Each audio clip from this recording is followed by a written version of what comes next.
Hold it.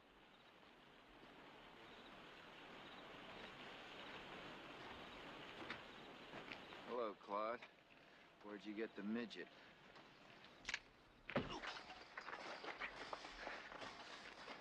You're a very nosy fellow, kitty cat, huh? You know what happens to nosy fellows? Huh? No? Wanna guess? Huh? No? Okay. They lose their noses.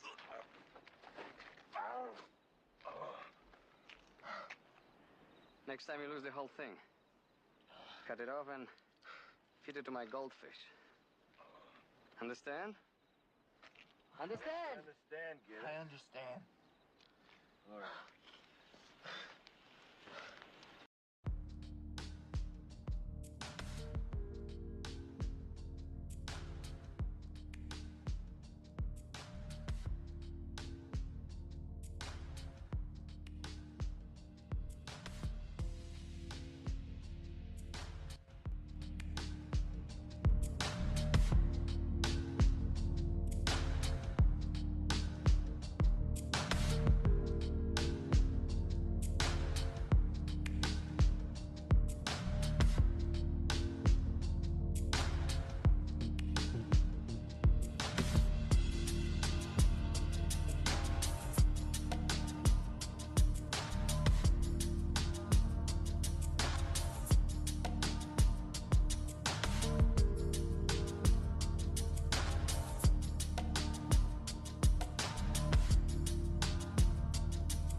What's up, powerful young chat?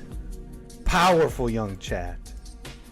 Powerful young Carver. Powerful young Francisco. Powerful young Mark. Powerful young Hake. What's up, everybody? Powerful young chat.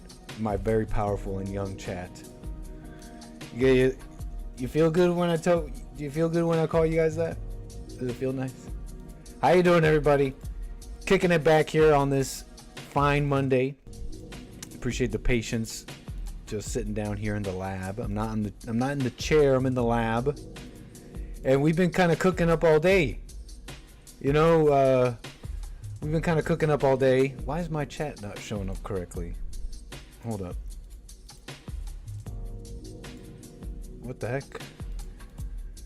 Why isn't this working? I'm trying to connect my little chat so that it updates here on your screen. Well, that's amazing. Restream hates me. They want to make things more difficult. Why? Alright, no chat. We have no chat. Amazing.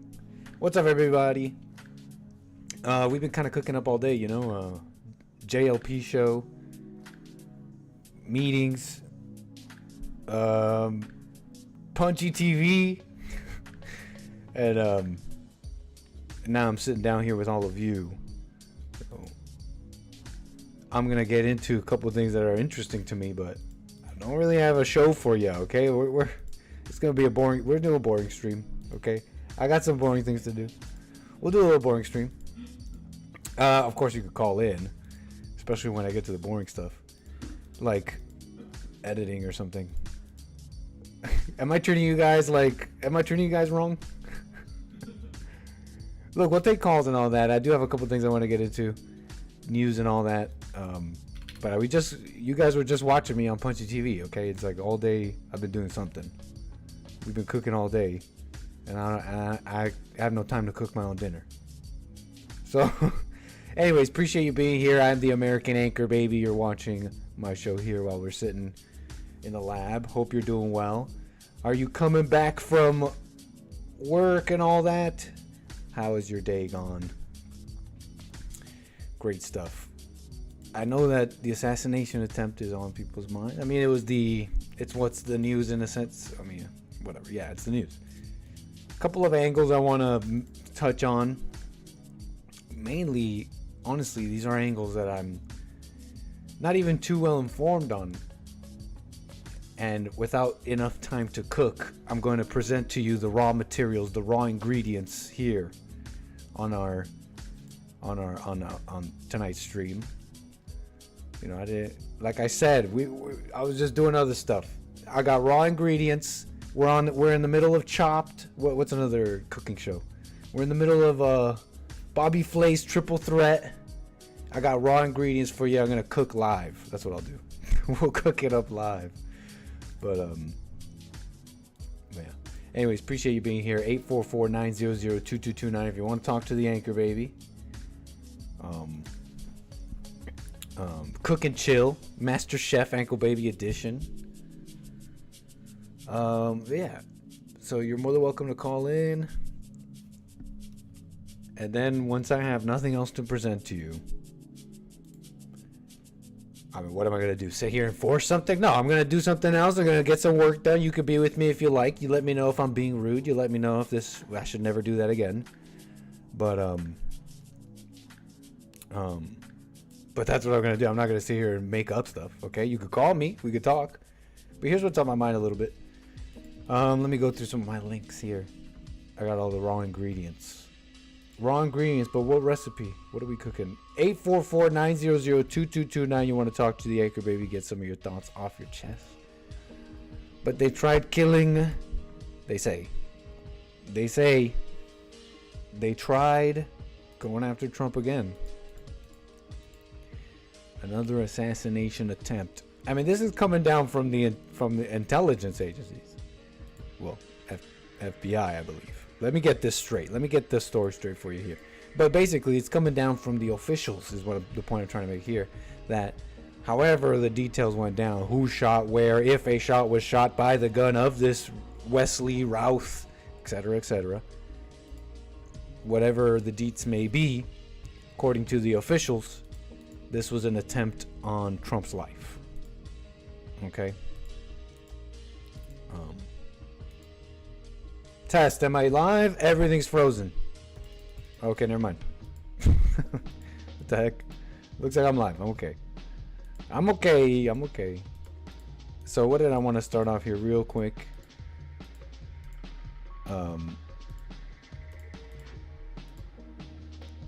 Yes, I was correct. It was the FBI. It's the FBI saying this was an assassination attempt. Now, whatever details may come out, you know what I'm saying there? You know what I'm trying to say with that. That basically, I don't know the deets, if where he was positioned, if he was aiming at Trump, if a bullet was, all that. The FBI is saying this was an attempt on his life. And so that's that from those people. The FBI. Should I show you this? This is 9 minutes long. Do we really want to watch this? Here's a few minutes. That now we've seen. Mr. Prince, you're one of the people I trust most about global affairs. You're constantly assessing the threat environment and intelligence. And I guess my question to you is, because this has been laid bare and these weaknesses have been exposed, are you concerned that we're likely to face not another Crooks, but perhaps a threat like you described, a team from a foreign adversary, a terrorist organization, trying to expose and exploit the weaknesses that now we've seen? I am very concerned. The inability of the Secret Service or the U.S. government writ large to adjust, to learn a painful lesson from that failure and actually make concrete changes. Because again, the fact that a 20-year-old nearly killed Donald Trump, and the failure to adapt to even yesterday's technology, let alone tomorrow. They're talking about the assassination attempt, okay? This is Eric Prince, okay? He's the CEO of he was the CEO of Blackwater, no? Founder of Blackwater, Eric Prince. Now, why the heck are they talking to Eric Prince? Why is Matt Gaetz talking to Eric Prince about this? I don't know, so I'm moving on from this. But according to Matt Gaetz, which is what I was reporting, is the FBI is confirming that this was an attempt on their life, regardless of the deets, okay? So I wanted to just show you that real quick. And you got this guy who has expressed online and in a book and in other places pretty detailed ways some of what he believes, who you are, and he has what I might call kind of a radical pro-Ukraine stance. And this is what I mean by radical. This we're the good guys, they're the bad guys. It's good versus evil mentality, which is not uncommon in the State Department and the people pushing for the war. Antony Blinken. Look, let me just show you some of this guy. Routh, they're calling him Wesley Routh. Ryan Wesley Routh. please tell me who you are and why are you here? I'm 56, from the U.S., from North Carolina originally, so I live in Hawaii now, so flew all the way from Hawaii here. So the question as far as why I'm here, to me, you know, a lot of the other conflicts are gray, but this conflict is definitely black and white. This is about good versus evil. This is a storybook, you know, any movie we've ever watched, this is definitely evil against good. I mean, we're battling a situation here where, you know, the Ukrainians and the rest of the world are caring and kind and generous and unselfish and take care of one another, and it's just a matter of, you know, we need to stand up for that. That is the most important thing in the world, is just to show human beings that we're kind and we're caring and that we take care of one another and that the world is united so that we feed each other and make sure that, you know, we all move forward as one collective whole unit.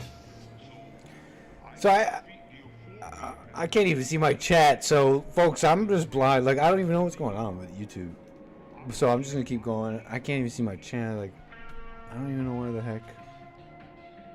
It's like you click the buttons. I clicked all the buttons that I'm used to, but I just want to switch it on me. But anyways, 844-900-2229. It's just good guys versus bad guys, and everybody on this side is good and selfless, and the other side is not.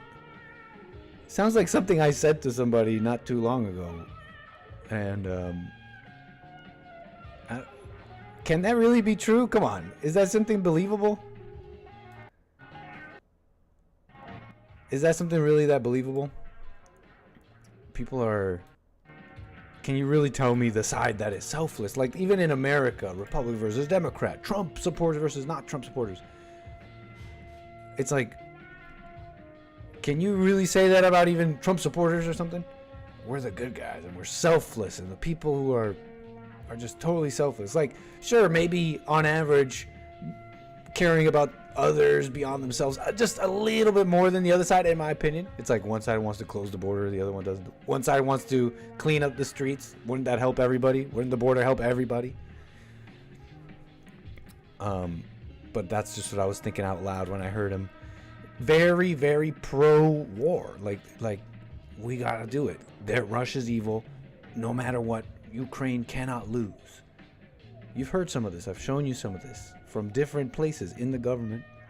Ukraine cannot lose. It just cannot. It just can't for some reason. Should I show you this? You know, the left and the media is saying, stop calling it an assassination attempt. Oh, and Trump brought this on himself, they're saying. I'm sure you heard about this already, but this guy had a... How do you get a weapons of mass destruction charge? You gotta understand, how does that... Suspected gunman previously convicted of weapons charges, but not just any weapons charge. It's a... Let me get the story straight for you.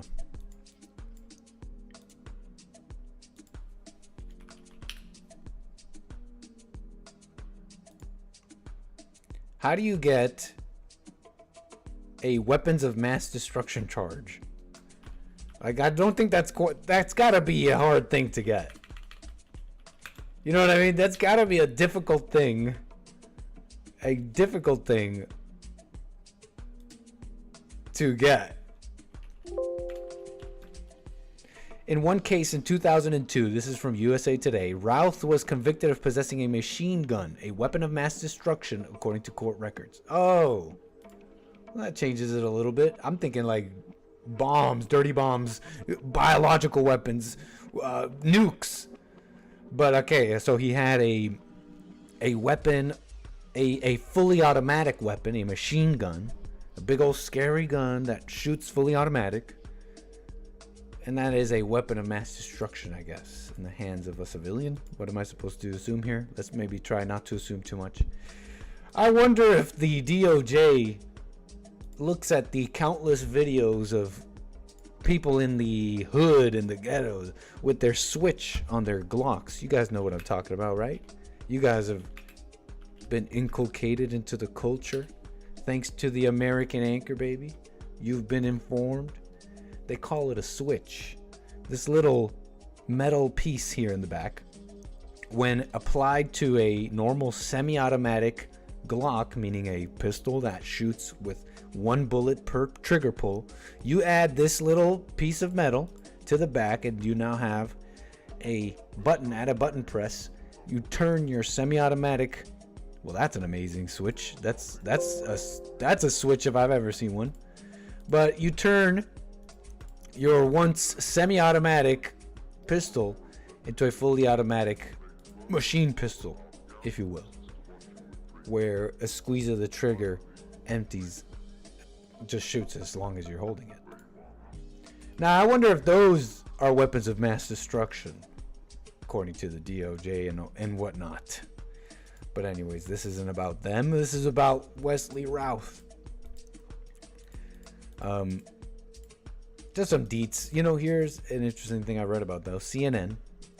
U.S. officials recently briefed Trump campaign on new intel about Iran threat. And they're mentioning Iran. They're talking about Iran with this assassination stuff. U.S. intelligence officials recently briefed Donald Trump's campaign about new indications that Iran was planning to escalate attacks on the former president and those around him. Multiple sources familiar with the matter told CNN.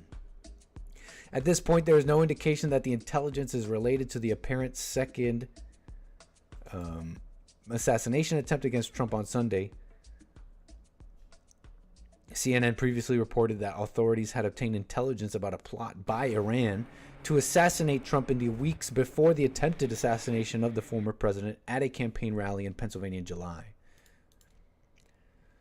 So Iran gets talked about in this. They're CNN. They're putting out all these little rumors. This quite possibly Iran was involved, but we won't say that now.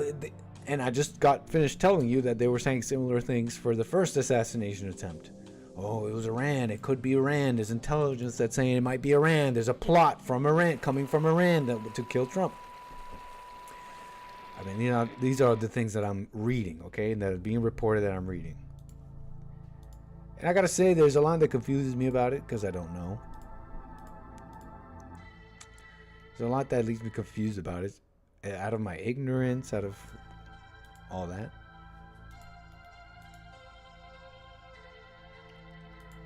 But here's one thing that isn't confusing is the escalating rhetoric and the escalating rhetoric concerning Iran. And I don't know if I honestly don't know what to tell you. All these players in the background and 2 assassination attempts.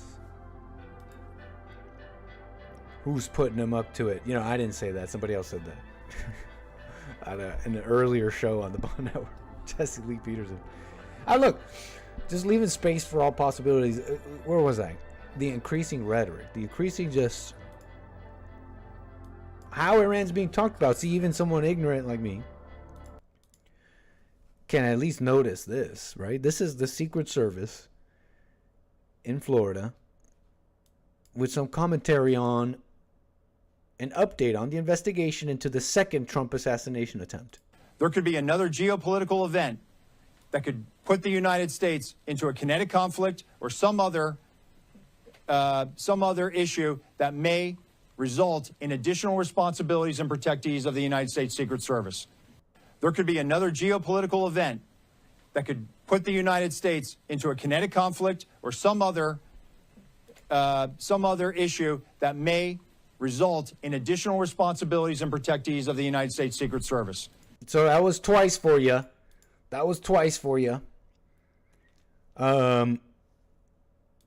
There may be a geopolitical event. There could be another geopolitical event that could put the United States into a kinetic conflict or some other issue that may result in additional responsibilities and protectees of the United States Secret. That means war, okay? That means war. That means if there is a kinetic thing. Now, if there's something, there could be an event. There could be an event that I mean, he's just warning, right? I guess he's warning just in, there could be an event, is what he's saying. It's just a warning, I guess. Fine. But, they're talking about it now. You understand? That's my barometer. There's all these calls and talk about it now. Saying, there could be an event. And we might get into a kinetic conflict, meaning American assets and soldiers even, possibly. I mean, a little vague, but yeah.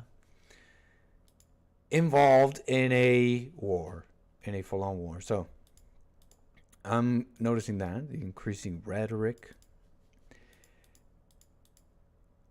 And I watched some of the clips like this. Let me show you a clip here. I watch clips like this, and I feel like I'm in Wacko Land. I'm in the Twilight Zone. And there's something obviously I'm not getting. Okay? There's obviously something I'm not getting. Michael Tracy, I like him. He's on Twitter and on X.com, whatever. well, he's like a liberal or something, right? I think it might. I don't know if that's unfair to say. But I mean, I like his criticisms. He has great questions to both sides. And he's in this video asking Senator Rick Scott, who is a Republican out of Florida, on his... By the way, chat, hey, 844-900-2229. You want to talk to the anchor, baby? I don't know what the heck is going on. I can't even see the chat. I see that there's some people here watching me. But whatever.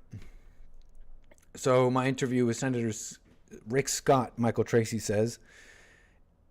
And look, I'm going to play this for you because it feels like I'm in Wackaland. Like I'm in the Twilight Zone.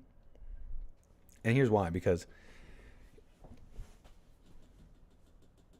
the impression and the idea is that, well, Republicans, they want to bring the troops home. They're backing Trump. The candidate that wants to bring the troops home is the anti-war guy, etc.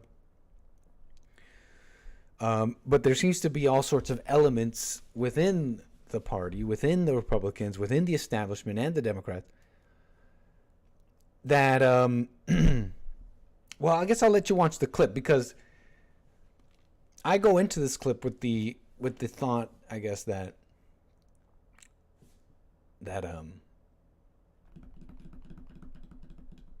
Biden, the Democrats, the people who are running things are not willing, either too incompetent, not willing, or captured to the point where they're unable to or unwilling to work with world leaders who are at times the opposition or competition. Unable or unwilling to work with world leaders around these conflicts and around their what they need to broker peace, etc. That's my impression, right? So let's watch Michael Tracy asks this Senator Rick Scott, and look, like I was saying earlier, I've been doing Punchy TV and a bunch of other stuff. So we're going into this kind of like off the top a little bit. And then when I have nothing else to say, I have nothing else to say. So we'll switch to something else. So we're not going to force things. We're going to be honest. Look, let me just play this clip. Let me stop with all that. Senator Rick Scott, Republican out of Florida. Hi, Senator Scott. We're with Rumble. Can we have a quick minute with you? Hey, how you doing? Hi, what's your name? My name's Michael Tracy. This is Meg. Let me turn this up. Let me see if I can turn this up. Hi, Senator Scott. We're with Rumble. Can we have a quick minute with you? Hey, how you doing? Hi, what's your name? My name's Michael Tracy. This is Megan. Okay, hi. So today, Secretary Blinken said that the Biden administration is considering allowing Ukraine to use U.S. munitions to strike even longer-range targets inside of Russia. Is that prudent in your mind? And how would the Trump administration, a future Trump administration, handle questions about what constraints to impose or not on Ukraine? Well, first off, I think everything that Biden and Blinken and Harris have touched is a disaster. If Trump was president, Putin wouldn't have invaded Ukraine. If Trump was president, Iran wouldn't have had all the money. So the Houthis, Hezbollah, and Hamas wouldn't have the money and the resources, and Hamas wouldn't have invaded. If Trump was president, I don't think we'd have all the problems we have in Latin America. So I think what Biden, Harris, and Blinken need to do is decide: do they want Ukraine to win or not? They've held back weapons. They've tried to run the war. So if they want Ukraine to win, let Ukraine win. If they don't want Ukraine to win, stop giving them weapons. Wait, what? So Michael Tracy asked him, Blinken, Biden's guy, okay, Antony Blinken, okay, you know him, Secretary of State, Biden's guy, Blinken. And I reported on this, remember, I was telling you guys, we're waiting on the call, we're waiting on the green light, and let's see, did that even happen? Ukraine, NATO weapons. The news was centered around basically, will Biden give Ukraine the go-ahead to use NATO and American long-range missiles to strike deep within Russia, which Putin said over the weekend would be an act of war and he will act accordingly. I'm not seeing anything on the news saying that they gave them the go-ahead. But a lot of articles saying that NATO and other people in Poland and all sorts of people are backing Ukraine's use of long-range weapons to hit Russia. In fact, according to ABC, the head of NATO's military committee said Saturday Ukraine has the solid legal and military right to strike deep inside Russia to gain combat advantage, even as the Biden administration balks at allowing Kiev to do using America. So that was the news. You remember me reporting on that. Tracy asked this guy. Tracy asked him, okay, is that really a good idea? What do you think? He asked him, well, Blinken and the U.S. telling Ukraine you can use these long-range weapons. Is that a good idea? Why is he asking that? Because you got to wonder, is that too far of an escalation? Is that really the most prudent way to operate? He wants to know from the senator that question. And so the senator answers. And he's saying none of this would have ever happened, right? Because we would have Trump. Trump would have been around, and the implication is he's tough and wouldn't have allowed all these things to happen. But then he turns around and says, and that's why, do you want Ukraine to win or not? And that's why we just got to give them the weapons. And now I'm left confused. Are you guys confused like me, or am I making a nothing out of something out of nothing? Because now I'm all of a sudden confused. What is your position? Because that is the position from the Biden administration, from the Democrats. They may not do it as fast as you want or whatever, but they are giving billions to Ukraine. They've given them all the weapons, and Israel as well. They've given all the weapons they want. And he's like, just give them the what? Do you want Ukraine to win or not? Now, wait a second. You sound like the Democrats. You sound exactly like the Democrats. Like, do you want? If there's anybody who brings if there's anybody who mentions a whiff of, hey, maybe is there any other position? Could there be any other option other than just no, Putin, blah blah blah, I'm not listening to you, and if you don't do what we do, we're gonna go to war? Is there another? Like, I'm just asking, right? Is there anything else other than that? Maybe. And so, that's just what I wonder, right? I'm wondering, like, can there be maybe another position other than just we're expanding, we're gonna do war, I don't care what you say, Putin.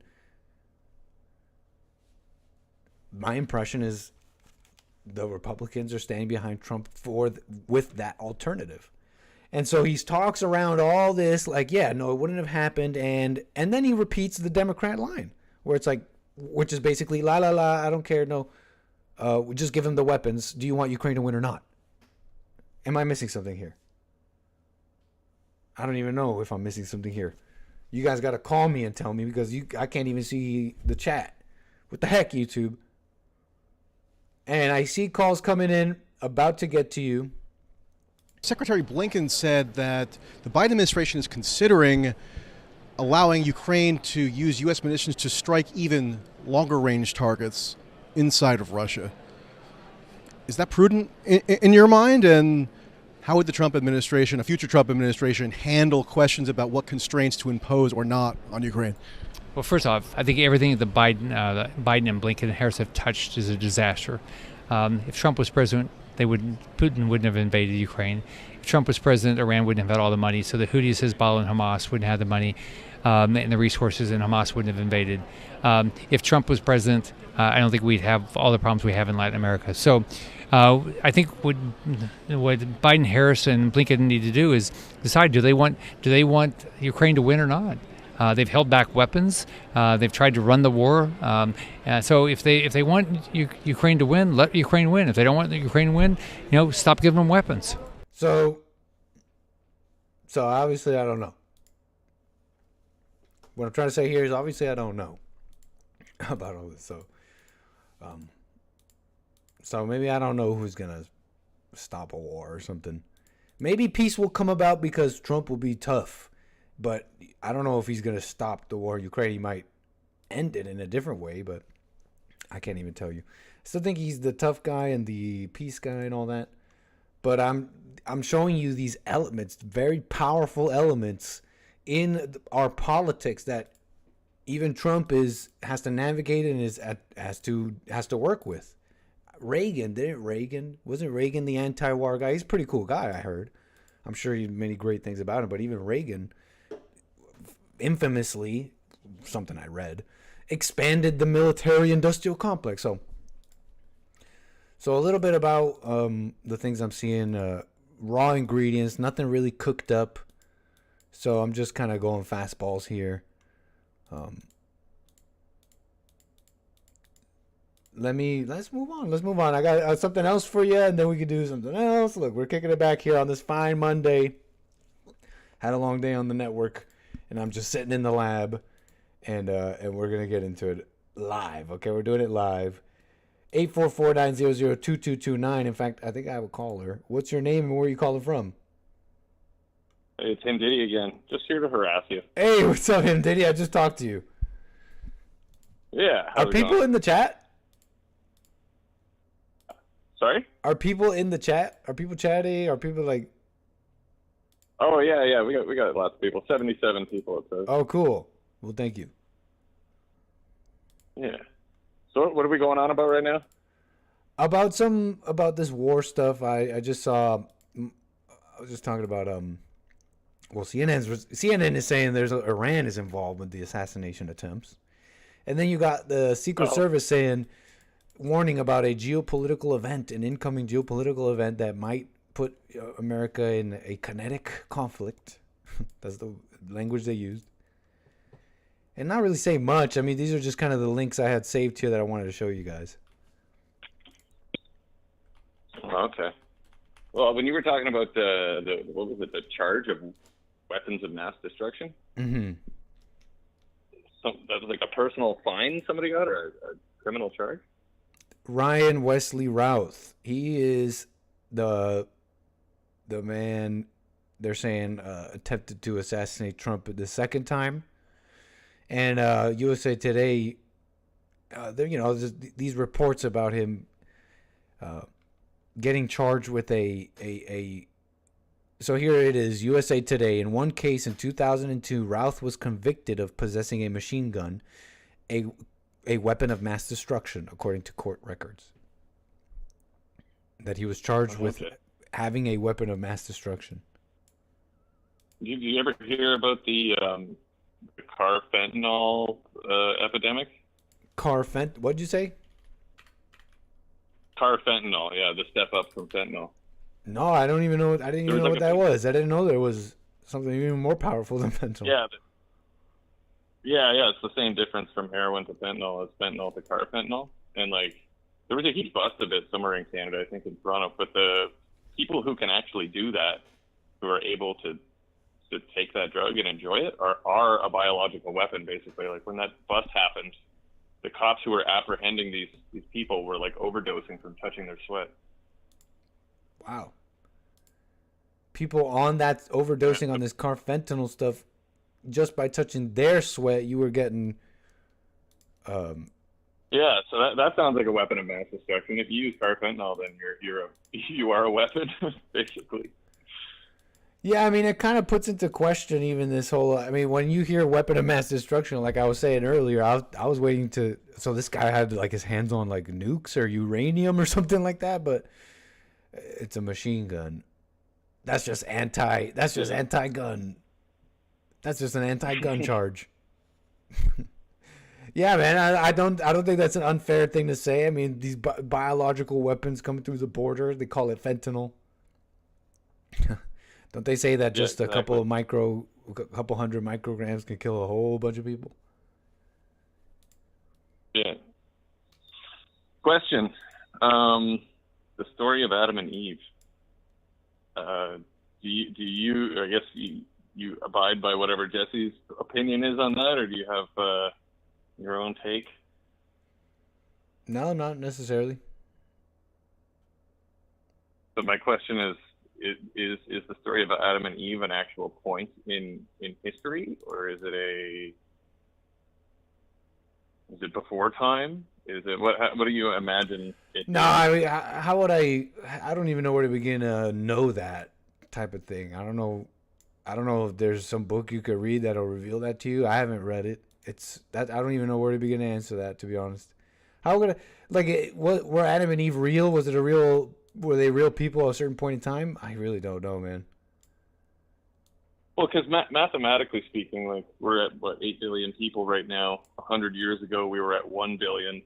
Following that trend backwards, it is possible for two people to create our current 8 billion people in 6,000 years.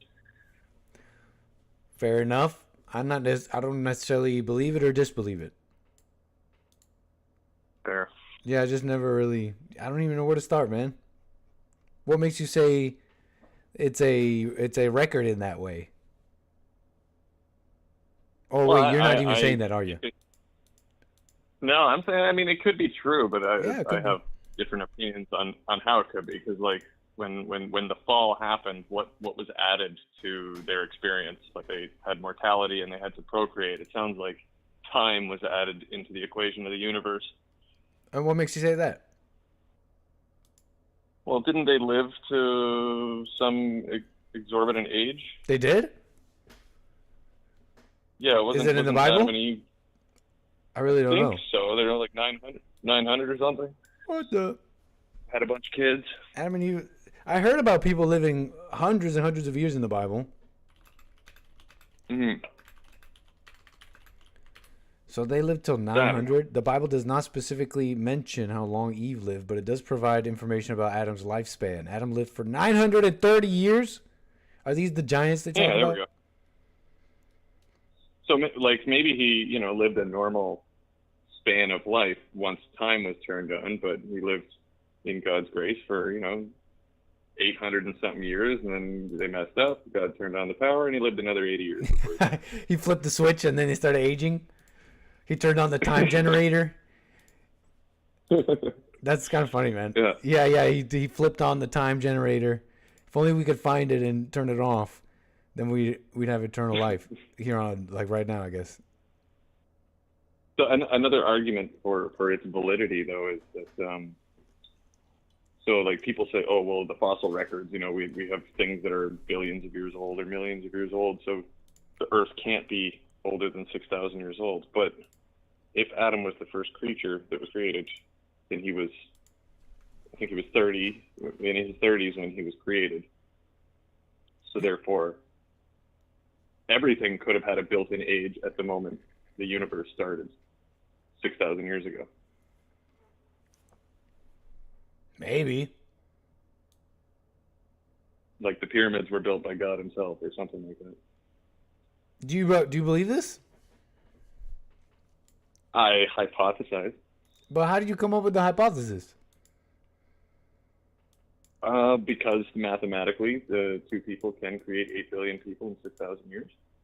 And okay. Inbreeding would be a good excuse on how we have so many different races. And that's all. Is that all the, conjectured evidence that you have, or whatever, that points to this possibility being real? Well, what does Jesse think about Adam and Eve? Well, he's given his retelling of, JLP's Ghetto Bible, I call it. We should make a series. I've mentioned this a few times, but I think I had an animator reach out to me once. But it would be nice to animate these JLP's Ghetto Bible. But I mean, you've heard of his retelling of the Adam and Eve story. Isn't it so deep about how the woman became the man's god? Yes. So I had like an epiphany, or what do you call it, a revelation about the nature of what God was trying to teach. Of what God was trying to what? Yeah, what he taught us by giving us mortality and having to have children and stuff. Was to teach us exactly what it feels like to be God, create something, and then be resented. And to be resented, you said? Yeah, so our children end up hating us, right? And what do you think the purpose is there? Well, we ate from the tree of knowledge of good and evil, right? So he went, oh, you want to know what it's all about? Okay, well, here's what it's like for me. Now you go create something and have it turn its back on you. So God created us for us to resent him? No, we did. So he taught us the lesson of what it feels like. But that's what I'm not just, what's the lesson? What's the lesson we learned from going through that? And the other question too, were we created to resent God, and was that destined?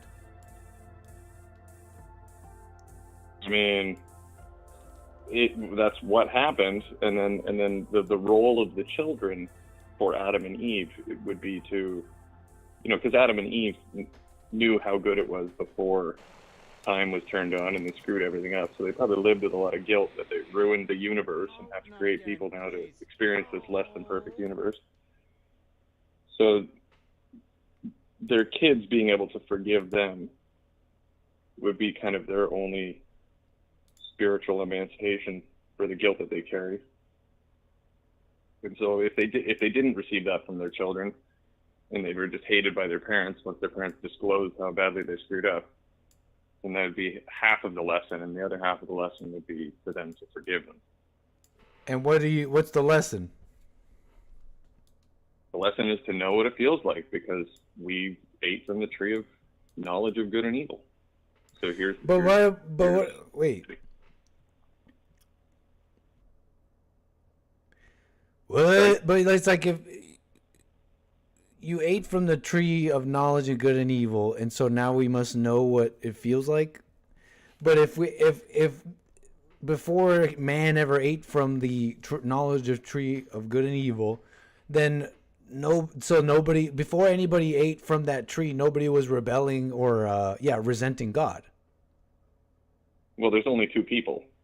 So before they ate from that tree, there was no resentment against God. Yeah, and they were just tricked by the devil into whatever, how Jesse says it, like, oh, you don't listen to God. You could be just like him, yada, yada, yada. So then in turn, God turns around and says, oh, you want to be just like me? Well, here, now you have to create life and have it have it turn its back on you. I just don't know, man. I really don't know. It sounds like assumption, but maybe I'm the shallow one. Here's another weird question. The fall of Satan happened before the fall of man, right? The fallen state happened before the fall of man? No. The fall of Satan happened before the fall of man. I don't know. Does the Bible say? Maybe. I mean, when you say that, I think about how in the beginning of the Bible it says how, right, Satan... Wait, does it say that? Does it say in the beginning that Satan fell? I guess you... I'm assuming. I'm assuming here. The serpent was already there. What'd you say? When Adam and Eve entered the garden, the serpent was already there. You're breaking up, man. Are you on speaker? I don't know what's going on here. Hello? Can you hear me? That's way better. Okay. I said the fall of... So like when Adam and Eve were introduced into the garden, they already had this predator to deal with. And? Doesn't that seem like a little bit of a rigged game? I mean, it sounds like assumption. I don't think you know what you're talking about. Oh, it's just the order of things happening? Right, but I don't even think you know that. Well, only from the story. Yeah, but you're overthinking it, I think.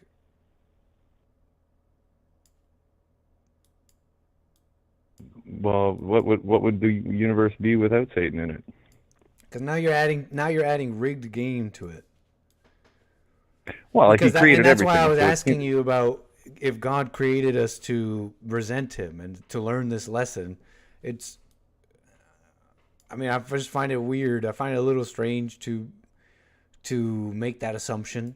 Because now, if I made that assumption, now I have to think all sorts of things about God. Now I got to think about, well, maybe he's kind of cruel or something because he wants us to suffer, and he wants me to suffer, and he wants me to be punished, and he wants me to learn these lessons. And so now I got to make all these assumptions about God because I'm assuming that one thing you're talking about, which is that it was even his plan. Like, there's all sorts of things that people blame God for. So I don't know. I'm just going to avoid making these assumptions.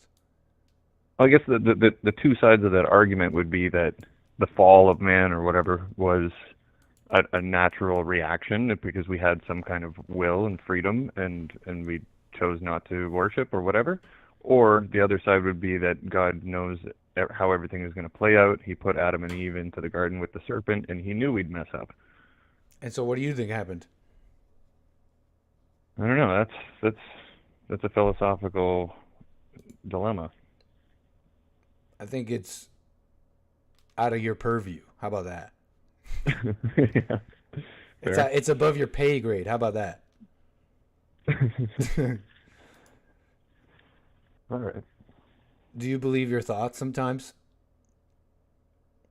Well, I know that I have inspiration or revelation every so often.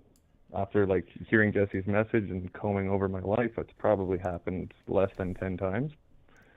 But, do you believe your thoughts sometimes? Not since listening to Jesse as of like 2 months ago, but up until then, 100%. So now it's been a struggle trying to differentiate what is revelation and what is satanic thought. And how are you doing that? How are you navigating that and discerning what's a satanic thought and what's a good thought or whatever? The intellectualization, I think, is the tell. Is that when you're doing a math problem and you get to the answer and you go, aha, as opposed to just getting this kind of spiritual download or dump of information and knowledge without having to premeditate on what, you know what I mean? Like a Satori or... No, I'm not like following. My poem, you're saying for that instance, if you think of think, and eventually one of those thoughts makes you go, aha, you're saying that has to be a revelation from God? No, I'm saying that would be the satanic side. And then when you're just endowed with a dump of information would be revelation. So like my poem, for instance, the poem I read to you or recited to you was 2 different poems that came to me probably 2 years apart. And that came from God. You're saying that came from God and that's God's revelation? That was not me thinking about it. Yeah, that came to me, and I had to write that down as fast as possible. It was coming through me faster than I could write it. And can you describe this medium when it was where was it coming through? Where were you seeing these words? They weren't words. It was. So your hand was moving by itself? No, I was trying to capture. I was just trying what? to capture this song, I guess, that it was just flowing through me. Like I and where was sat it down flowing? and wrote. This is a long time ago. This is almost 20 years ago.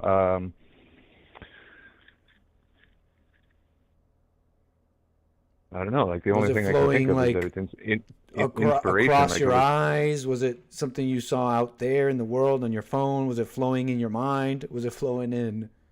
Was it words you heard in your head? It was almost like speaking tongues. Like, just and if so I they open were my coming mouth out right of now, your mouth. These words are going to come out of my mouth if I start talking, yeah. And so these words were involuntarily coming out of your mouth? But instead of speaking them, you wrote them down? I was standing at a bus stop, and as they started hitting me, I was like, what the hell's going on? And I ran across the street to a Burger King and grabbed a little nutritional information slip from off the tray and just started writing stuff down as fast as I could. And what makes you say that that's from God? Because I was not contriving it. It was just coming to me.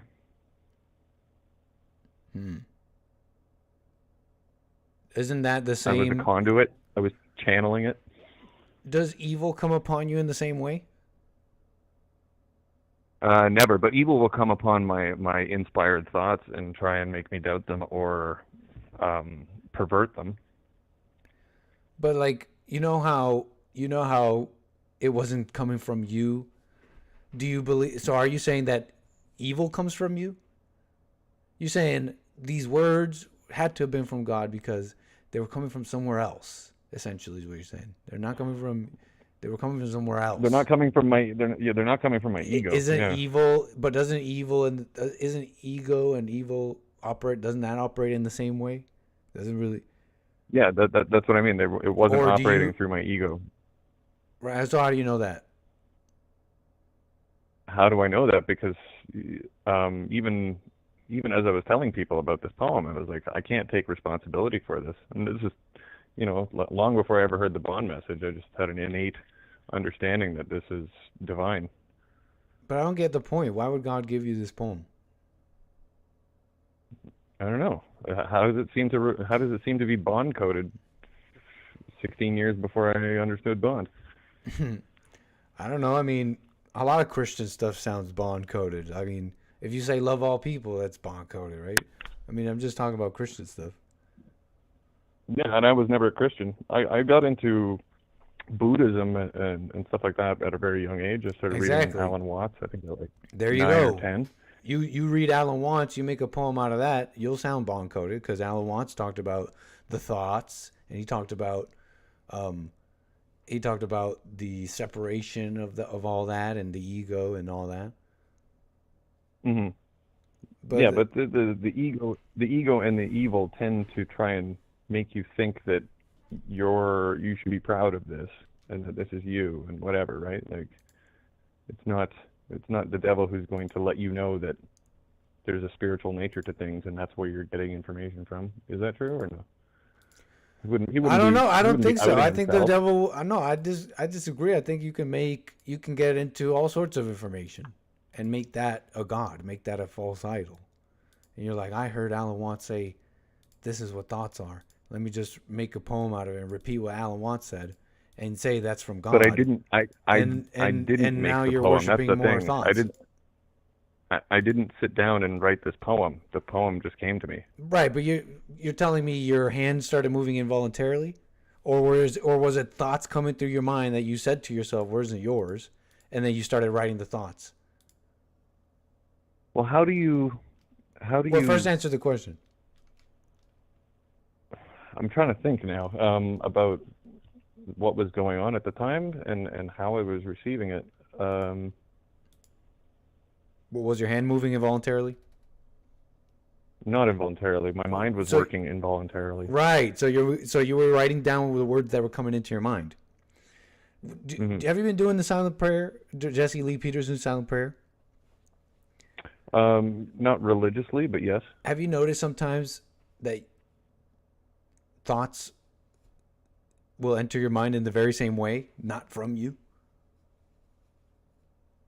That was this thing that I'm talking about with Adam and Eve and the lesson that we're being taught. I was having a conversation with a friend and trying to explain to him why you should forgive your parents, right? And my initial response to him was just like, he already had forgiven his parents, but hadn't told them yet, and that was the hard thing for him to do. So I was saying, well, you should go do it, right? And my excuse for him was, because it's hard, that's the thing that you should probably do, right? And then JLP said it as it's to regain your courage, which is the same sentiment in less words. But as I was sitting in silent prayer over the next couple of days, that whole scenario unveiled itself to me. Because I was thinking about it for a long time and I couldn't come up with a good answer. And then in silent prayer... What scenario unveiled itself to you? The scenario with your friend? The scenario of God endowing us with mortality and baby creation to teach us what it is like right, to be God, because that's what we asked for by eating from the apple. I hear you, man.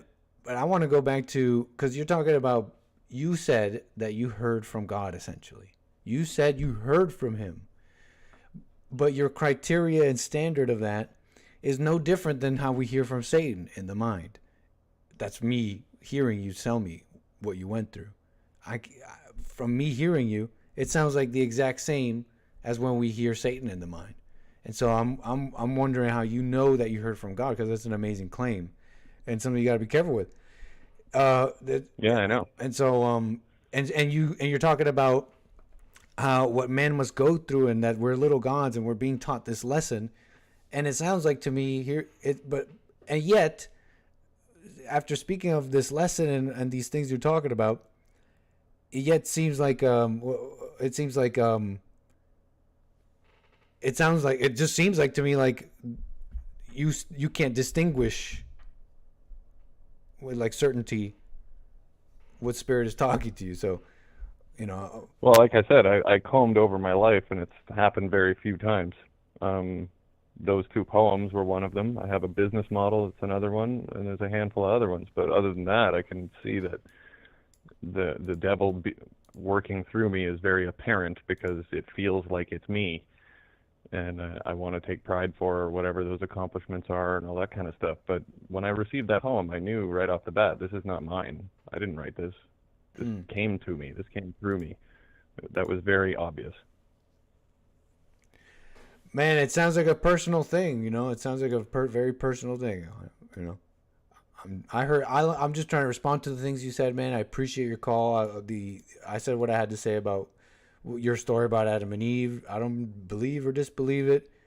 To me, it sounds like trying to articulate trying to articulate that makes it seem like it's fundamental and crazy. Totally, man. So I mean, it sounds personal to you.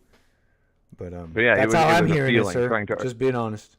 Trying to articulate it is crazier than the feeling. Yeah, that's just how it sounds like to me, man. Just being honest. So, Diddy, anything else you want to talk about real quick before we move the wheels?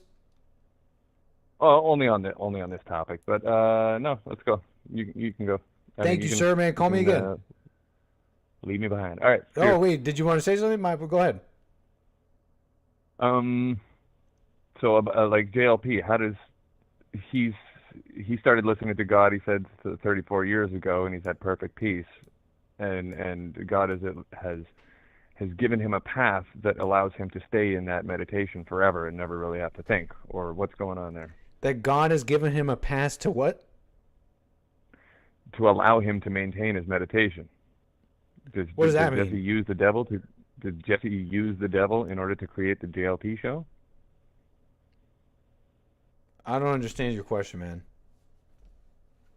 You said, does God allow him to have a passive meditation? Okay, he said he's had perfect peace for 34 years, correct? Something like that. I don't want to quote him exactly. I can't recall. I've heard it at all the different numbers, but I think go ahead, yeah. And he's maintained that for X amount of time, which means that he's not listening to the devil, which means that he's like, you know, when he's saying that you have to use it as a tool, you go to work and you're doing mathematical equations or stuff like that, you know, you're using it and put it down and don't identify it with afterwards. But he claims that he hasn't had. You're kind of adding to it, man.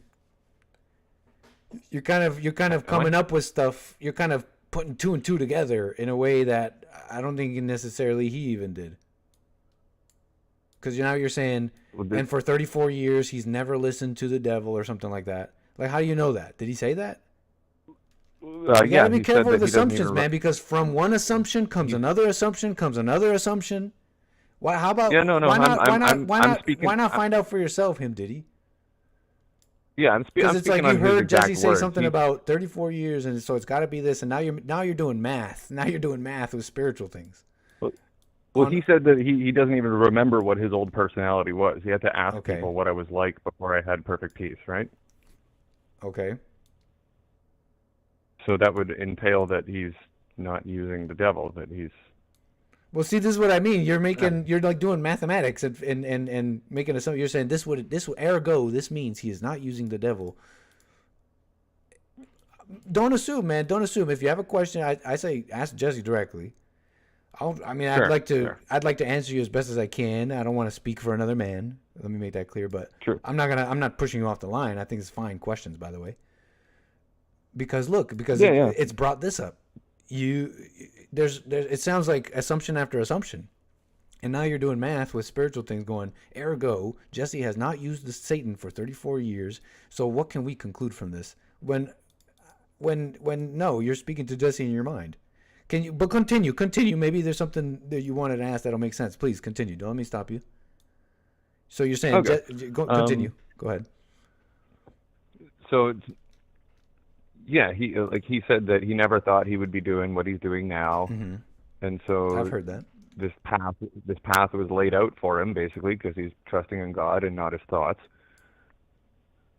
and this is where it's brought him to a position where he's not needing to use his ego the way I do in order to do math, like equations at work and construction and stuff like that. He's been given a path to, How do you know that? Be free of that. Well, you're adding all that. Because when I mean, you're saying he's been given this path of freedom and this free pass to be in meditation. He doesn't even call it meditation. You're adding so much. You see how you're adding so much. Like language it's like, sucks. I agree.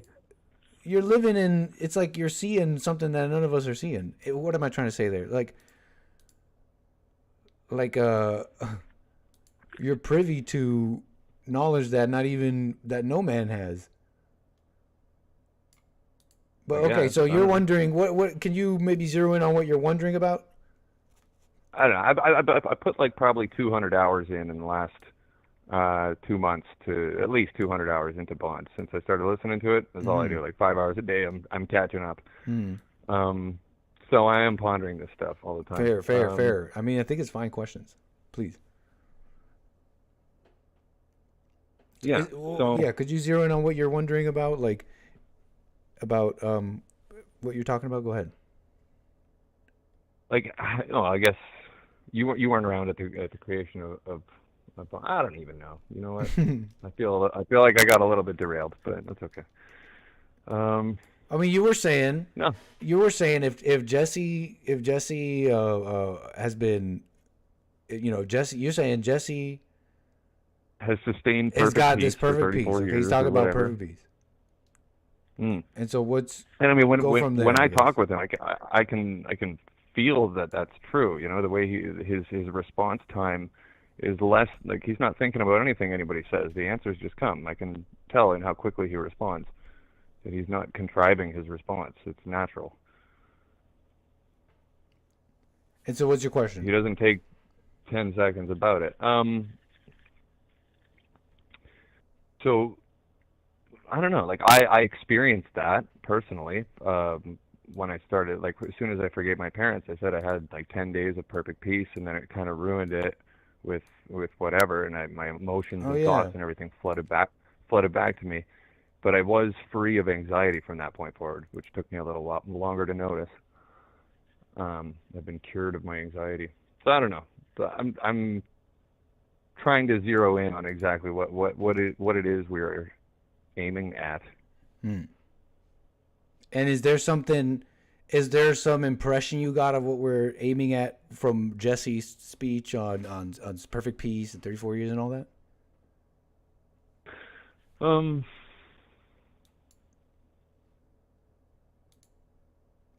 Yeah, I don't know. I guess I have to ask Jesse then.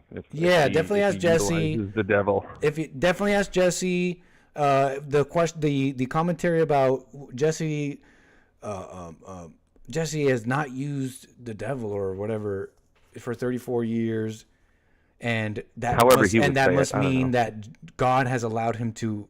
And tell me if I'm summarizing you incorrectly, but the commentary on Jesse having perfect peace for 34 years and him not using the devil, and so that must mean that God gave him this pass to be in the silent prayer at all times perfectly. Is that a fair summary of what you were saying? Yeah, he said that he never thought he'd be doing this, and then once he received. But it's like leave it at that. You understand? He just said I never thought I would be doing something like this. Just leave it at that. That's all he said. Yeah. He didn't say, and so ergo God is giving me a pass to be in the silent prayer at all times and avoid thoughts at all times. Like he's mentioned, he's kind of talked. There's stuff he said that has indicated the otherwise. So I say why not just watch yourself and find out for yourself, because like you just said, you're like, I experienced perfect peace for 10 days, but then anxiety and all these things came back. So is it really perfect peace? Everything except anxiety came back. I was cured of anxiety, but my emotions and thoughts came back. Yeah. So could it be that there's something that you misunderstood about this perfect peace you heard about? Yeah, that's why I'm trying to zero in, like you say. So yeah, I think that's a good place to start.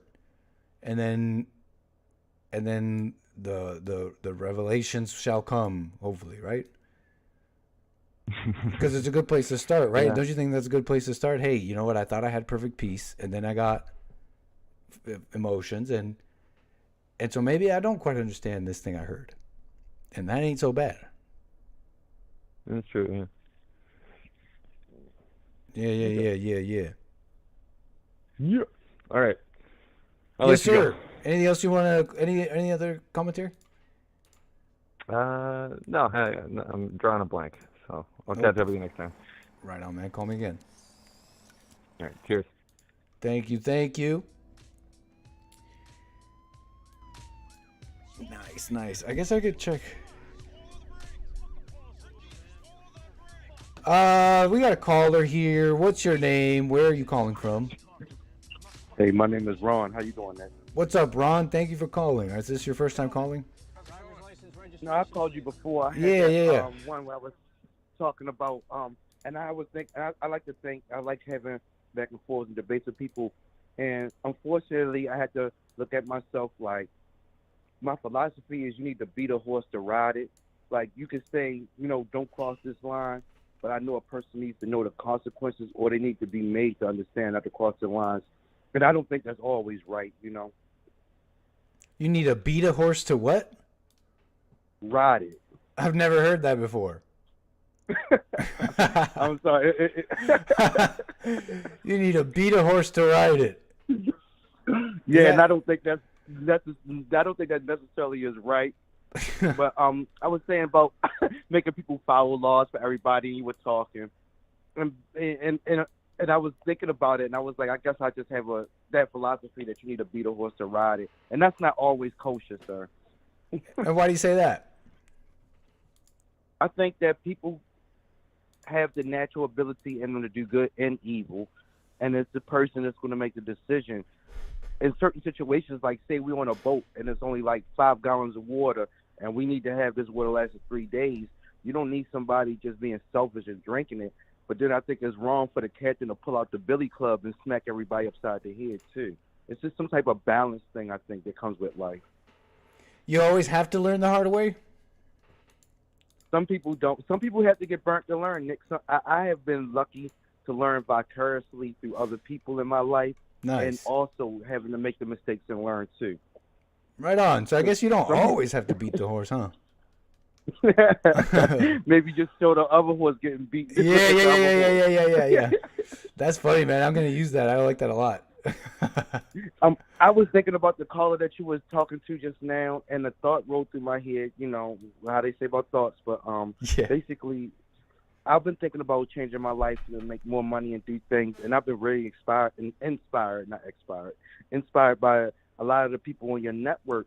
And for some reason, I really like the people I work with. I like the job I do, and I feel myself like hesitate, like I like dreading to give this guy my resignation. Like I'm proud of myself. I mean, I took this test and studied by myself, passed it. I'm going on to this next level with this new certification, and I still feel like I don't want to slap this piece of paper on my boss, but I'm gonna do it. But And the reason is why again? You want a better job?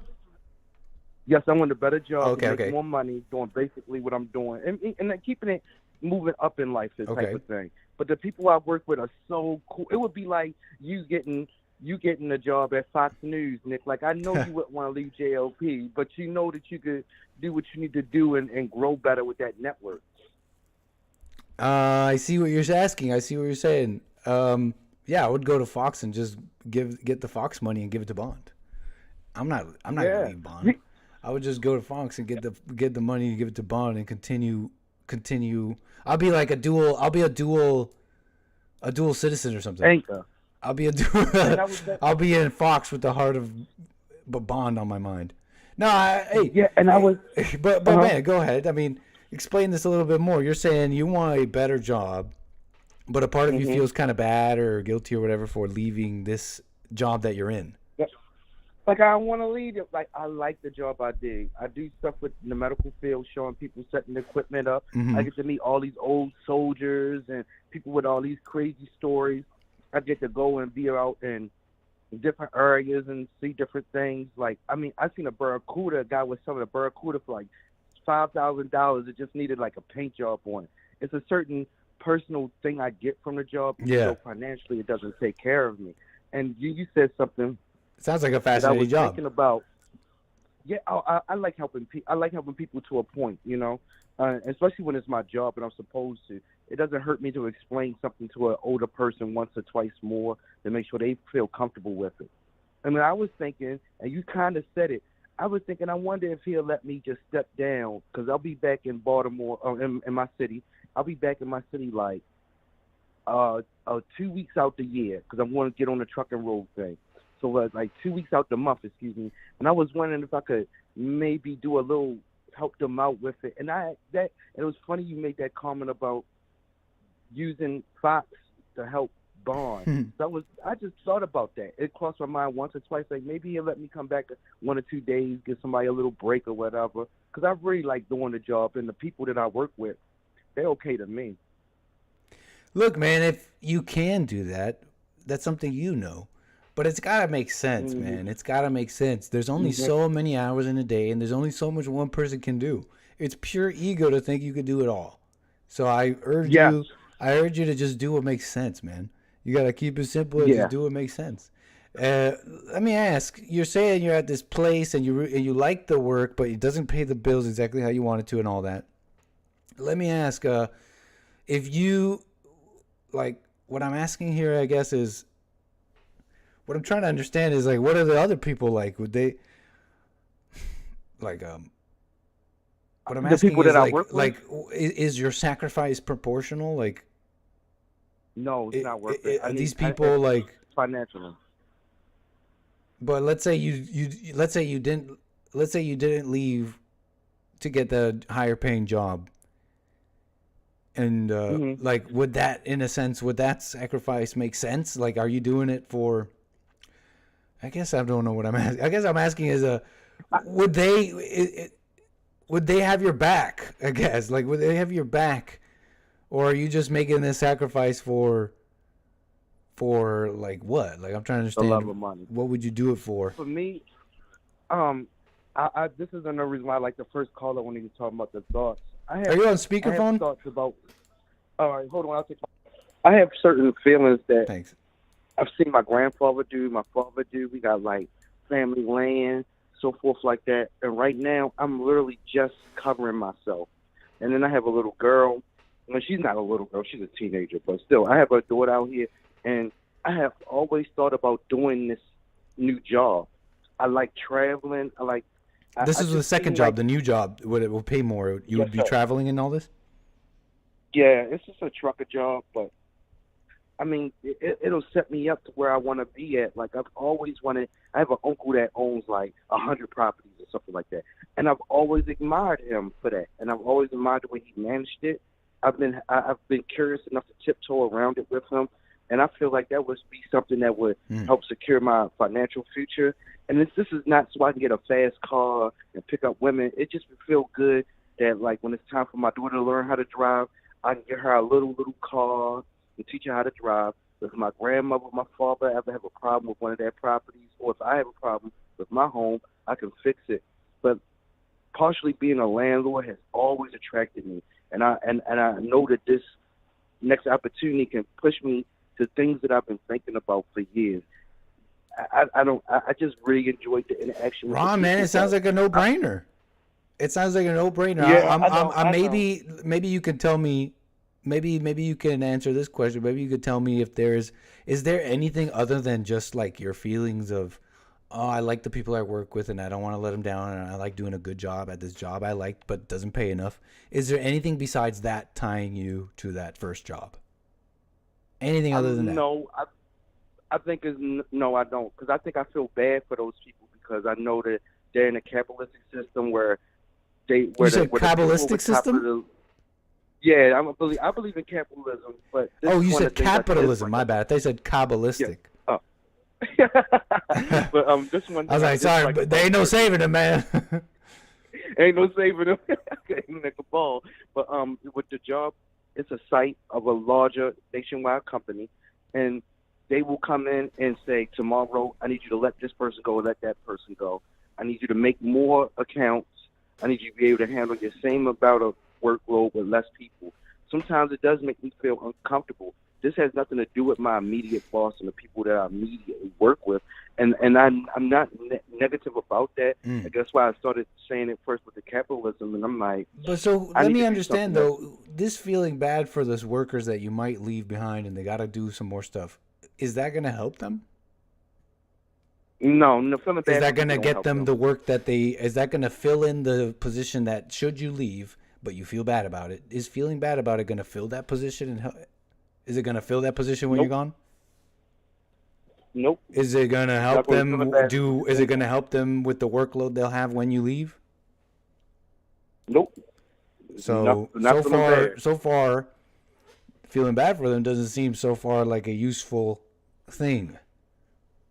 Shall we keep going, or do you want to drop feeling bad for them? I'm gonna drop it. That's why I wanted to talk. Because it's not helping them, right? And you're saying that you care about you like working with them, you like doing a good job. Let's say you were to go for another reason. Let's say you were just to not exist tomorrow for some reason, and I disavow such commentary. The position still must get filled. The work still has to get done. You know what I mean, man? So none of that is efficient or even practical if you really cared about that work. And it doesn't sound like these people. Here's another question: is feeling bad for them going to pay your bills the way you need them to be paid? No, sir. Yes, sir. Look, man, it's like, I'll tell you this right now: any workplace you're at, is even as useful as you are, as a good worker as you are, no matter how good, how much of a good job you do at a place, when you leave, the vacuum gets filled and people forget about you pretty fast. It's just the reality of things. It's not a bad thing. It's not an evil thing, but maybe that'll help you with the feelings a little better. You know what I mean? They'll fill the position. Yeah. The work's got to get done. And they're not going to pay your bills, man. That seems like a no-brainer to me, Ron. Is there something I'm missing? No. I think I just need to run it off my chest with somebody with a little bit even tone. Because if I talk to my mother's like, slam dunk, and she's not going to go and with my mom, I laugh at your network. Not laugh at your network as in my It makes me feel good because I didn't grow up with my mother. And a lot of stuff I hear people call the network and saying, I have no concept of dealing. Like, I see my mother, I'll do something for her, and then I'm gone. I have not the same mental concept. I had my father, and I've seen him not physically, but I've seen him put himself forward for me, be there for me and my sister. Some of the concepts that I hear other people talk about on JLP especially is very therapeutic for me. And then, like I said, sometimes I just want to talk to somebody with a different but steady mindset like you guys. No problem, man. Any time, man. And it's not an uncommon thing. This is. I would find myself maybe in the same position, but when you think it through a little bit, it's gotta be. It seems like a no-brainer to me, Ron. You gotta do what's best for you. They're not gonna. You just gotta do it. Maybe one day I get a job to take me out in LA and I'll visit you guys. Hey, you ever truck out or around here? We'll take you out somewhere. Let's go. Man, it's good talking to you, Nick. I hope you got a couple absolute pleasure, Ron. Because that first time was pretty good. Big time, great. It was even if you saw pain in the anchor baby's face of confusion, it still made me think. You know what I mean? He was making me. He made me think because he was talking about a balance that I think that JLP talks about a lot about the thoughts. Like I think some people try to take everything so literal. He says all thoughts are all lies all the time. But if you have a thought that my dog be outside, I'm gonna build a doghouse, how you gonna say that's a lie? That's a practical thought. Right. Here's how I put that. Overthink things. This is how I've like understood that, because to me, when Jesse says all thoughts are lies except practical thoughts, that was sort of like an amendment he made to the statement, all thoughts are all lies at all times. He had to sort of make that amendment because people started coming up to him and asking him, so Jesse, when I get the thought to breathe, am I supposed to ignore that? It's like, whoa. It's like, obviously the intellect is missing something here. And so to communicate with the intellect, he made an amendment and said, well, practical thoughts make sense because you got to use your brain to do stuff in the world, right? So when people started asking him, hey, Jesse, should I ignore the thought to breathe? It's like, okay, obviously the intellect is missing something here, so let's help them out a little bit. I wish I could talk to Jesse behind closed doors about that. Because Hake has somebody, and this person gives good advice, don't get me wrong, but he has somebody, and they'll go back into this thing about if somebody breathes through their nose or their mouth. And I never thought about this. I never knew it was a thing. And when I look into it, sometimes it's like I'm listening to Richard Pryor. I'll be laughing, and I know these people are dead serious when they talk, and that's my curse. That sometimes I don't take things as serious as it should be. But when people go so deep down a rabbit hole, it makes me laugh. Like, I never knew it was a thing about people breathing through their nose and their mouth. Like, and like if you Google it, it's pages and stuff like that. I just never known that. You know, you're making me think of another thing. A good example for this. It's like, oh darn, I just had it. It's like, for example, the whole practical thought thing. I've heard people say, but Jesse, you said I can't tell the difference between the two, and so I was sitting around and I had this thought that was like, hey, I should go to the gym, but I didn't know what to do, and so I was just thinking about it, and it made me feel funny. And it's like, hold up, isn't that by definition not a practical thought? Why do you need to think about if you should go to the gym or not? You understand? I feel like that's another example of just taking it the wrong way. I do, and another thing I wanted to bring up, because like I said, I like how you guys think, and I wish I could get to Joel and Hake and JOP in the morning. I'm working, but why do people who disagree with you all talk to y'all the most? Like, I noticed that first with he did. I don't want to mess your channel up, but Kevin Sam was the first time I ever like really noticed it. Like, if these women think that he's such a barbaric man or he's wrong or whatever, why was it mostly women calling him? And then like Hake got that one guy that be like, you know what I mean? Like he's saying like Snagglepuss kind of. I'm following. Yeah. Why does he call? Like, because they love us. Yeah. Look, and they love us they love us. This is a great question because this is a great example of love, the way the world sees love. This false emotional love that was taught to us by our mothers, taught to us by the world, that we were taught is love. And the love is the feelings and when you feel good and happy and when you feel the warm feelings and the butterflies and you just want to think good things. And I could keep going, but that's why they keep calling us, because they love us with that love. They really can't stop watching and they really can't help but keep calling. And you hear it sometimes with some of these callers. I just call because I need to correct the lies. They think they see it as justice, and they even in some way, shape, or form, they probably see it as their attempts to even save us, save the individual host they're calling. I'm showing them love, and I'm gonna try and save them and try and make them see the error of their ways. They were just brainwashed by Jesse. They'll say sometimes I can help them, and that is how all people love. Have you noticed? That's just how people love. That's how husbands and wives are. That's how the world is, and that's why to summarize, there's layers to it, but to summarize, it's because they love us, man. And like, do you break up your shows like Hake did, where he has it in chapters where the callers are and stuff? Because honestly, you already know where I'm going with this. It's certain parts of Hake's show.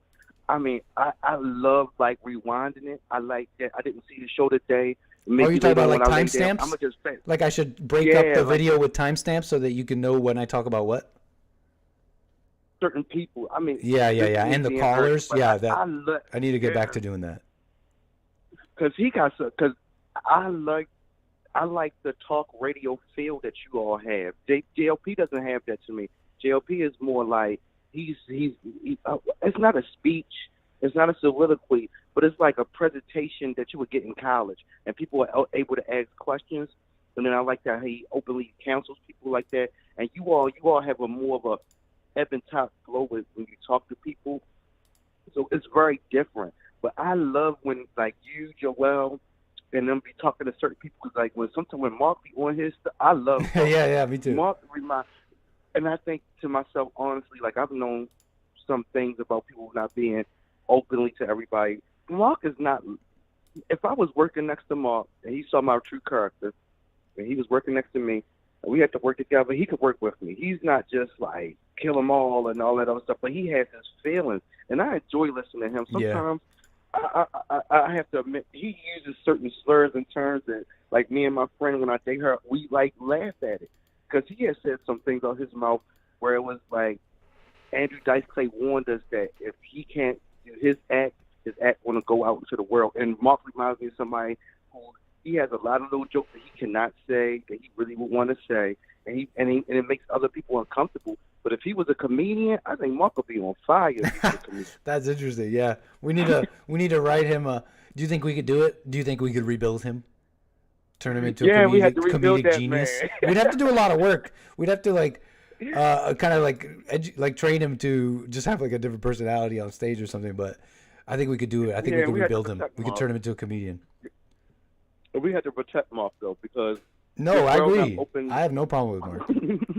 Because I think the problem is that we got so politically correct that somebody being on stage making a joke, we go crazy about that. But it's better to have things come out in comedy a little bit, to have an open forum, than have people stewing in a corner thinking like that. Because that's what's been happening to Trump. You put so much hate speech out, but you dress it up as love, and you got somebody in the corner, and it's just stewing in their mind, and it goes the wrong way. Fair enough, Ron. Well, right on, Ron. All right, I know you got somebody else out there waiting to talk to you. Yeah, man, call me again. All right, you Appreciate have a good calling night, me. brother. Right on. I know. Nice. How's your Monday, y'all? Hey, check it out. I'm able to open up YouTube Studio. And guess what I can see? Lord Spike Protein. Thank you so much for the super chat, sir. Hold on, let me pull it up. I got super chats, and Lord Spike Protein, thank you for the generous donation with a thumbs up guy, little Terry Strange. I think, is that a salt shaker? Is that some salt? Salt in the chat? Is it a salty anchor baby? Where's the salt? Or is that sugar? And everything nice. Thank you, Terry Strange, with the super chat. Bombdillo, thank you. With a little guy, a little controller, says critical hit. Kale Samogi says caller needs to fellowship with the Holy Spirit more.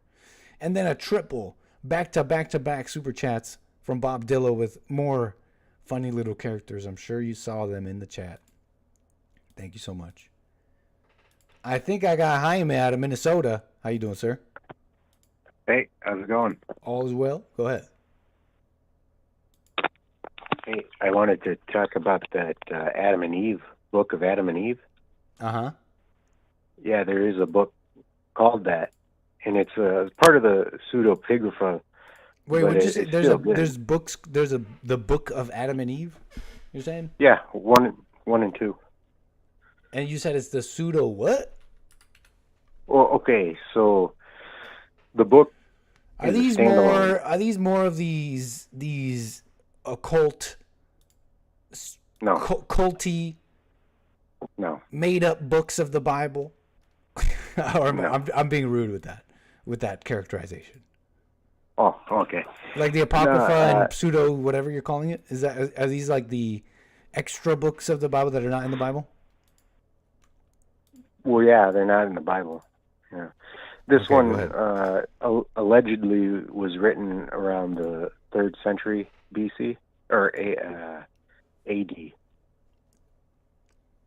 So around 300 AD. But it's just talking about what could have happened during this time, how Adam and Eve may have acted and reacted to being in reality instead of being in, the garden.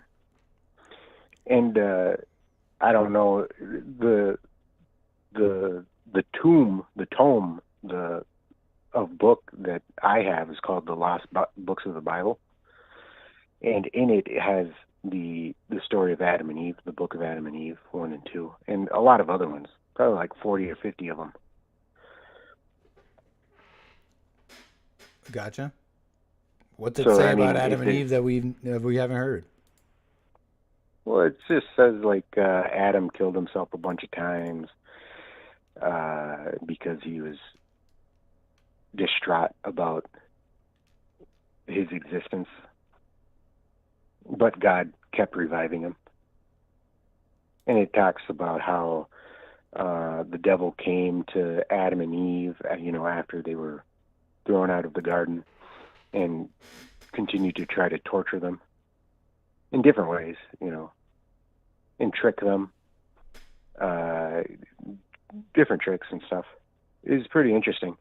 Again, the person that put all this together, he gives like a backstory on each of these stories, and he says that this was penned in the 3rd century AD, the Adam and Eve one. But this is stuff that people talked about, or stories that they told each other. Is Jesus in and then these somebody books? finally wrote it. Some of them. Oh, and the one you just mentioned? And oh no, you're talking about Adam and Eve. Well, yeah, the guy in the the author's preface says that this book was written in a Christian way to add, and it may have added in the life and death and resurrection of Jesus symbols, kind of thing,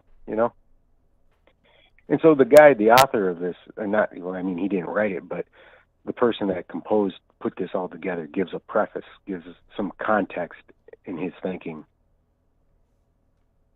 of where this literature came from. Well, I got the book. I could read it to you. You want? What's its point? The context of you're about to read what's the context of these extra books? Yeah. And so what's the conclusion, if I may? Like, what's their context? Well, what makes this preface important? Well, guys like you and me and that other caller that you had asking about questions like that, we're just curious. What do other people say? I just noticed that these books. Sorry, go ahead.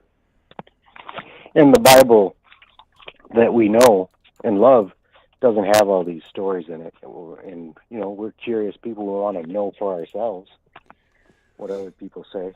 I just remember hearing. I'm really not saying anything about these other books or anything. If there's anything you're sensing from me, it's just confusion and wondering the point. I hear about when I read about Jesus, and I'm not this expert, but when I read about it, he's not talking about and even beyond just Jesus' words. It seems like a lot of the Bible, some of it is like, I guess, records and genealogy and sure, even events. This happened and that happened, but like, for example, Jesus would talk in parables, for example. And then when I hear the guys calling my show about the Apocrypha and all that, it sounds like a comic book, as opposed, it's like, and then the angel of 7 arms flew, and it's supposed to have all this meaning, but if it's like on the nose, as opposed to the almost like hard to find meaning parables that were full of meaning. And it's not, now I'm rambling, but I don't really hear that in this other stuff. Like, what's the point? What is the point? That 7 dragons and that fanciful stuff that you're talking about. Yeah, I've read that too, and it's like I'm the same. Like this, okay, I can throw this out. There's nothing to glean from this. This is just junk. But the first book of Adam and Eve is an apocryphal story written in a midrash style, detailing the life of Adam and Eve from the time God planted the Garden of Eden to the time that Cain killed his brother Abel. The story is a fanciful embellishment of the Genesis story up to the point of the cursing of Cain for the murder of Abel. Of the numerous apocryphal works that were written regarding Adam and Eve, this text seems to have most influenced early theologians.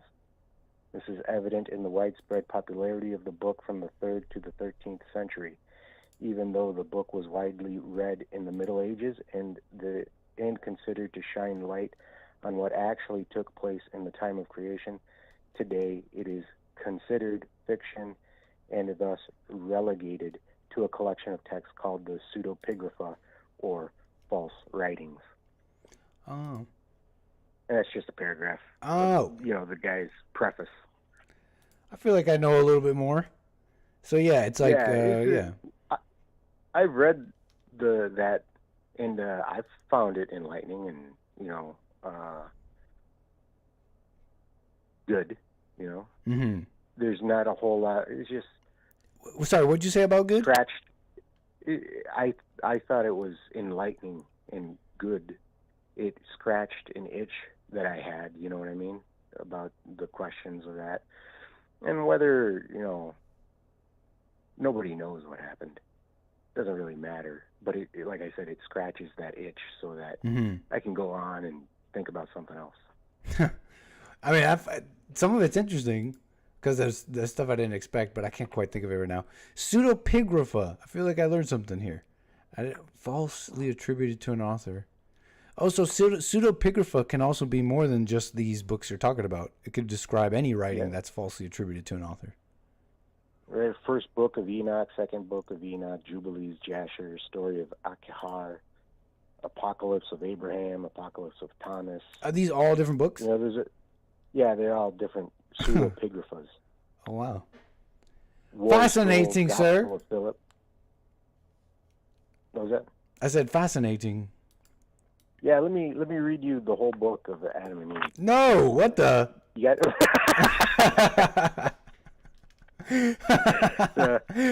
Hey, when are you gonna? Hey, when are you gonna make that alligator pit in the what's that? That plantation?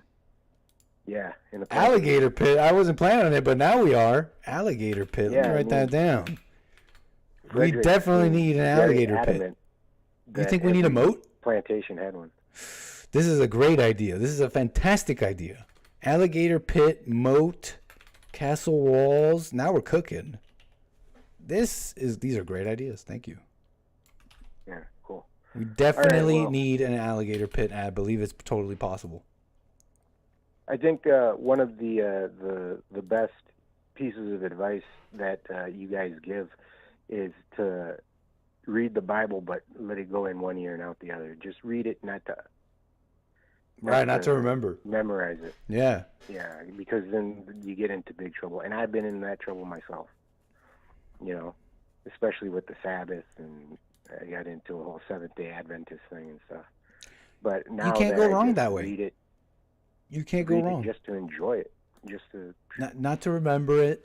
Because think about how the demon operates and how I don't know, it seems to me like the Spirit of God operates. One is trying, one attempts and tries and plans and toils and then still falls short. You understand? You can't go wrong with just reading the Bible, the information entering your mind, and then you not making a big deal of that information and trying to think that you found God like that. When you just do that, you can't go wrong. The things in the Bible that are good and true. I mean, if you believe what the Bible says, are already in you, right? God is in you. Anyway, so yeah, I'm just thinking about how the demon operates, and you don't have to do all that. People like you and me, we listen to these people and we weep, like God wept, because they don't see. Just like Jesus wept. They just don't see, and that's okay. Absolutely, Jaime. Appreciate it, man. Anything else you want to say here before we move the wheels? Trump 2024. Always, sir. Thank you. Call me again, sir. Okay. Bye. Yeah. What the heck is good? I'm hearing like good. People talk about good. And I know we talked about good and evil on my show. And, callers call me about it.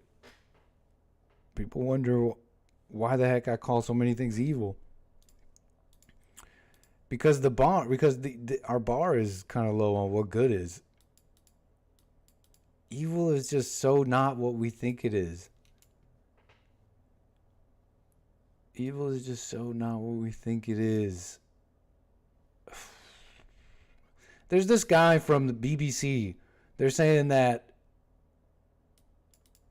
he's being protected because he did some dirty stuff with children, or has images and videos of dirty stuff with children on his phone, which is a high offense. But I'm hearing that he's not going to serve jail time or something like that.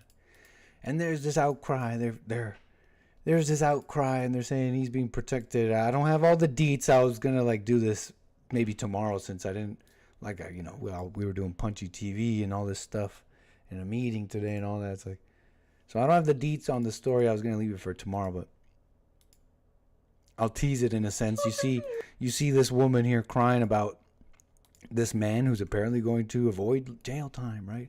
And he's helping. He's complicit in this abuse of children, the absolute worst thing. Now, I'm not okay with that. Sounds like a horrible thing, right?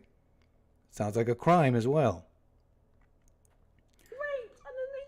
But you get this woman here, and she's like, I never thought in my life I'd post a crying video, but I can't say this with any composure right now. How did a pedophile with child rape videos get away with not a single day? I don't have children, but I think they are the most important things in the world. They are the most important things. So when someone has pictures of children being raped and then they don't spend a single day in jail, I don't understand. We'll get into it tomorrow, hopefully, but I'm gonna give you the evidence on how this woman is just as evil. And obviously, she did not have videos or do anything to children, so she shouldn't go to jail for such a thing, right? You're talking about worldly things. Yeah, there's a law on this earth that you can't do that, so fine, so be it. I'm fine with that. Put them in jail. She did not do that. I'm not saying she should go to jail for crying. But I'm trying to express this low bar and low understanding of evil. I'll tell you right now, this woman, whatever's operating through her, whatever is operating through her to cause her to cry, she doesn't even have kids, to cry about kids that are not even hers, and just go on the internet and cry and do something that she didn't think she'd ever do, but here she is posting a crying video. Tell me, who's this helping? Who is this helping? This is pure theater. This is all for her. How can you say that so confidently? We'll talk about it. But whatever's operating through her has to be the same thing operating through these child people. This man who had these images on his phone. So, yeah, we'll get into that, but just some of the conversations today making me think about that. Our low bar and low understanding of evil itself. Ja, feel me? All right, y'all. Real quick, what else was real quick here. Bennett. What was I gonna do here? No, we'll leave that. But it's not all bad. There's hope. There is hope in that the races may be united. And you know what might unite the races? Uniting the races with memes and comedy.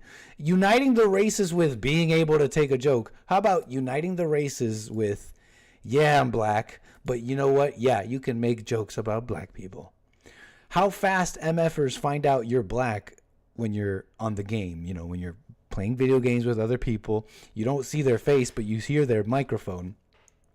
This person is making a joke on how fast people find out that you're black when you're playing video games with them. Well, we got a KFC Crusader in our game. Bro, I didn't even say a single word. And the mic is muted. Hold on, I gotta speak in a language they understand. uniting the races with comedy. Well, we got a KFC Crusader in our game. Bro, I didn't even say a single word. It's true though. People, gamers on games, when you have your mic on, they be let me go black with it. They be finding out everything about you. The first words you said. They be finding out you're a girl. They be finding out if you're black. They be finding out if you got a funny accent.